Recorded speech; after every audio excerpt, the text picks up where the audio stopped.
Hey, what's going on, guys? DJ Hess here, bringing you guys day 8 of 23, and this is the 23 Days of Jordans, or 23 Days of J's series that I have going on here. And basically, for 23 days, I'll bring you guys another pair of Jordans in the numerical series order from 1 to 23. Previous days in the backdrop, day 1, 2, 3, and 4. And we have 5, 6, and 7. And then now we are on day 8. So if you guys want to see the review or videos and whatnot from the previous days, be sure to check the description. There will be a playlist to all of the other videos, future videos as well, like that are after this date if you guys aren't following this day to day. Also be sure to check the description for the other people that are doing this series. We have Jumpmanbostic, the OG like dude of the game. He has over 700 pairs of Jordans in the what he calls the basement, and just a really crazy collection and real legit guy. Seems like a real down-to-earth guy. Then you have Nightwing 2303, really educated, knows his materials very well, and he has a crazy collection as well. And then you have the new guy that maybe you guys don't know who is IDsolecreator, I believe is how you say his name. And the dude I didn't know who he was before he did this series, but I know who he is now, man. He has a lot of heat in his collection, so shout out to those guys. Be sure to subscribe to them if you guys have not already, and check out their videos. But day 8 Aqua 8s are the ones I chose because it's the only colorway I have actually of the 8s. For me, the 8s aren't a must-have. Like, I wanted to at least have one pair in my collection to complete my 1 to 23. But to be honest, I'm not a big fan of the 8s. They look, I don't know, just the look of them in general for me is just not a home run. But that's not to say I don't like this colorway. This colorway is very iconic, and I remember when they were retroing these ones, this is when I picked these ones up. I definitely had to have them, so I made sure that I had them.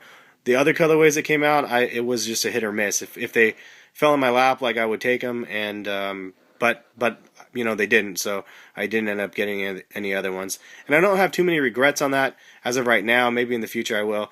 But the reality is this: like, for me, I think these came out around the same time as the Air Raids. And if you don't know what those were, Tinker Hatfield actually designed the Air Raids as well. And they had the cross straps and everything like that. But the reason why I actually liked the Air Raids more than these is because it was actually Nike's first basketball shoe that they marketed towards street ball. And for me, at the time, I played a ton of street ball. I played on asphalt just about every day, like, because I would just go to the local parks and stuff and play ball. So those shoes to me spoke out, and I really wanted to get a pair. Of course, I didn't have any money, so I didn't get them. But those were the ones I wanted. So it's kind of fun looking back at some of these shoes and remembering things like this, because it makes me want to jump on eBay and see what, like, a pair of Air Raids are going for. Also, if you guys did not see, like, or did not know that Spike Lee did a collaboration or whatever with Nike on the Air Raids called the Do the Right Thing, or I think it was Do the Right Thing. No, it might have been Jungle Fever. But it was black. It was like an all black upper like this, but in the areas where you see kind of the aqua and purple, it was kind of a speckled, like, or collage color of like green, red, yellow, and blue and stuff like that. And they had a black pair and they had a white pair. I'm not sure if they've re-retroed those yet, but if they haven't, they need to, and they need to do it in a pack with a white pair of the Air Raids and the black pair of the Air Raids. I would buy those in a heartbeat. Anyway, yeah, it's fun to think back in some of the shoes that I wanted to have and back in the day and stuff, and I didn't get. And these are the ones that I didn't get. They were like the higher end version of the Air Raids, I guess, but I think I would rather have the Air Raids over a pair of Jordan 8s. Doesn't mean I hate the shoe, just doesn't bring back that nostalgic feeling like the Air Raids would have if I had those. Nonetheless, the Aquas are just an awesome colorway. Really dig the colorway.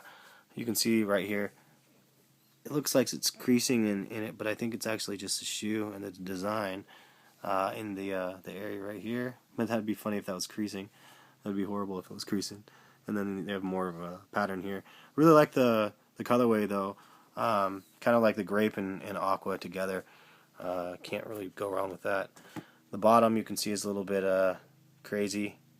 And I liked that this area right here was, like, I don't know, traction free, I guess.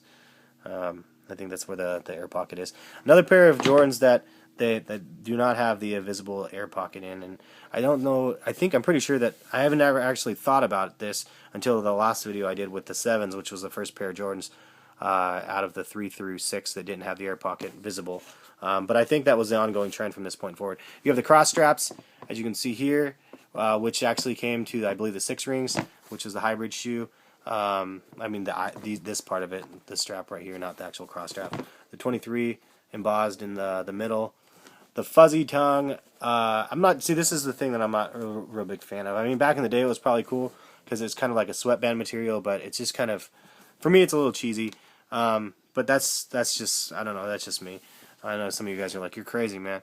But all in all, it's a great looking shoe, but again, the air raids, man. I'm going to have to go on eBay and try to find a pair of old air raids. I want the original colorways of those ones would be bad. I never noticed this before, but during the cross strap, it actually has Velcro going all the way around to the back tab. And then you can see the different layers right here of material. And it has a Hirachi liner on the back as well. And I believe it has a neoprene, let's see, yeah, like kind of a neoprene-like tongue area underneath here for a complete little sock liner in here. I believe, yeah, I still have this little foot things in the bottom of there. Any which way, I think that's about it for the review. I don't want to get too in depth about the details of the shoe. Oh yeah, and here's the retro card that comes with the retros, or it did come with the retros. On the flip side, aerospace. That's pretty awesome. See Jordan wearing them right there. But that's about it, guys. Hopefully you guys enjoyed the video, and if you guys are new to the channel, please hit that subscribe button. And again, those are the previous days in the backdrop, and look forward to day 9 tomorrow. And yeah, we'll catch you guys later. Have a good day. Thanks.